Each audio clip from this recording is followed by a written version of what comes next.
Asa daan to? Sila jacket ka. Ha? Hindi ako jacket. Hotel? Hello mga nanay! Tara at samahan niyo akong balikan ang napakasayang 4th birthday celebration ni Bunso last year. Nung nagse-celebrate kami ng birthdays, naging trip na namin ng lumabas at mamasyal na mas lalong nagpapasaya sa mga bagets. Ngayon, napili namin bumiyahe papunta ng Davao City, 5 oras mula Davao Oriental para mamasyal. Suka ka? At ngayon nga ay nandito kami sa Davao Crocodile Park and Zoo. Hindi lang mga crocodiles ang nandito mga nay, kundi makikita niyo rin ang iba't ibang hayop. Oops, hindi hayop na iniisip ninyo, kundi yung mga hayop na makikita sa nature.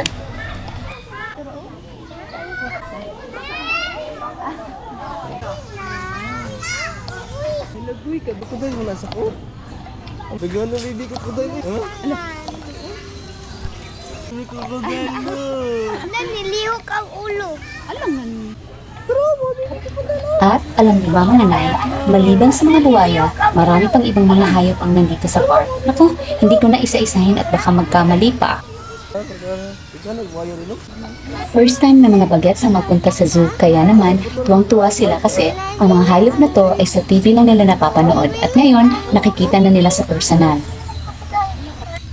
At marinig nyo naman, hindi lang mga bagets ang nag-enjoy mga nay. Siyempre, kami rin. Yawala. Ganito yawala. First time din pala ng asawa kong pumunta dito sa Crocodile Park, kaya amazed na amazed din siya.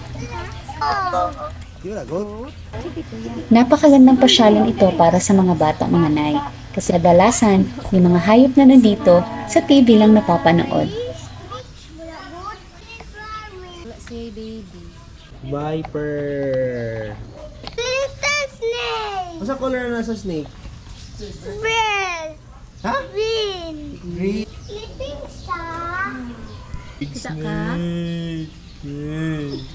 Nikaon siya. Wala. Gusto ka ipakaong ka na ko dito?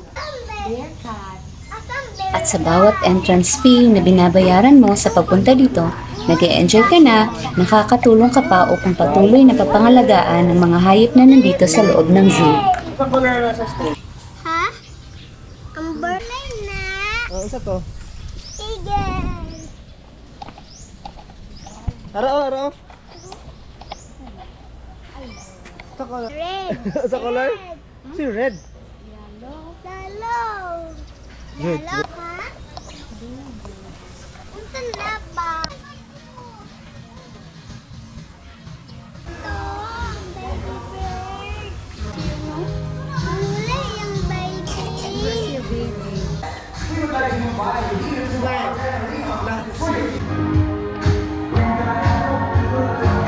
At alam niyo ba ang highlights dito sa park mga nay? Ang inaabangang variety show kung saan ipinapakita ang taglay na ganda ng kalikasan at nagpapakitang gilas ang ilan sa mga trained na hayop dito sa loob ng zoo. Mabuhay Magmalayaw! Welcome to Davao Crocodile Park and Zoo.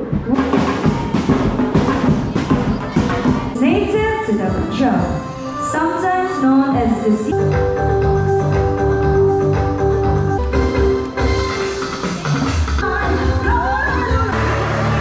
Chicken. Kaya na chicken na.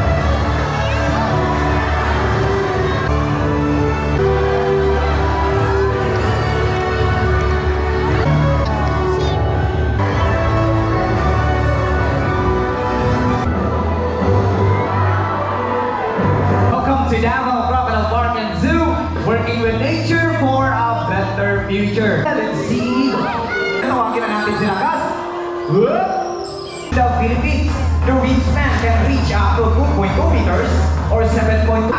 May 1, 2, 3, and go! Okay, para kami sa plastic. Siyempre, saan na talaga ang plastic? Bono, look at Kuya Dexter. Ayun talaga, okay. Anong klase ng hayop si Winnie? Wala palang puntok si Winnie. I-check under your seats na lang daw. Tulungan niyo kaming hanapin ang aming mga hayop. Mapapagalitan kami sa boss namin. Andyan pa mga kuya. Walang forma. Kuya Dexter, ano ba? Ngayon mabigla ha? Ang sikat ng Sergeant of Giants. You can touch it, you can hold it. Don't you worry guys. Already trained na po ang ating ahas, okay?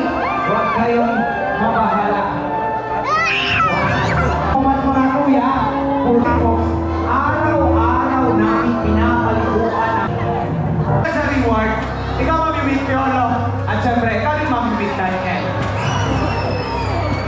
There we go. Now folks, this is our gentle giants ang ating mga Burmese python with a smile. Okay, so once again, sa mga gustong magpa-picture, lapit lang po kayo. And guys, be gentle lang po sa ating mga hayop, ha? 1 hour ang animal show mga nay. Kaya after the show, balik na naman kami sa tour. Ha? Chameleon. Ano kami yan? Kukulangin ang 1 hour sa paglibot sa zoo mga nay. Kaya naman, kailangan ng energy bago mamasyal dito. Kasi mahaba-habang oras ang pamamasyal. Uy. Sila. Two. Nalagay dito sa kulungan. Ilan sa mga animals ang nandito mga nay na ngayon ko lang talaga makikita sa personal is ang leon. Namangha ako sa laki ng leon mga nay. Ituod ko pa sa mga magulang ng gamay sa iro. Yung nose Gani bone. na. Aray ko. Oh, tawso ko na. Tiger. Tiger na po. Lapit mo ang tiger, no? Ako kayo, no? Ito. Kuko din tiger, no? At may mga tigers din dito mga nay. Sobra talagang laki. Hindi ako makapaniwalang ganito sila kalaki sa personal. Ang liit lang naman nila sa TV.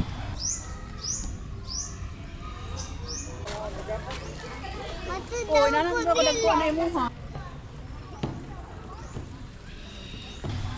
Meron din fish feeding activity dito sa zoo mga nay kung saan bibili ka ng mga feeds for the fish and pwedeng ikaw mismo magpakain sa kanila. Gustong gusto ni Bagets mag-alaga ng rabbits mga nay kaya ang tuwang-tuwa siya nung makakita siya ng mga rabbits dito. At yung mga ostrich mga nay, amazed na amazed ako. Tignan nyo naman. kaundang ka, anak. Mas mandani. Hmm? Awa o. Dito kaon. Araw kaon, ngayon daw siya. Huwag ko na.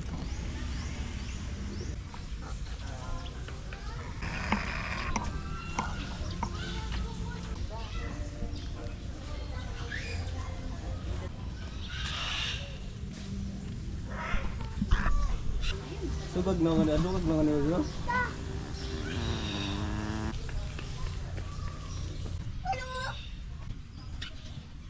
Ano sa ba? Kapiya? At dahil napagod at nagutom na rin kami sa pamamasyal, lumabas na rin kami ng siyempre para makatipid, may dala kaming baon. May mga tables and chairs naman sa labas ng zoo, doon na lang din kami kumain.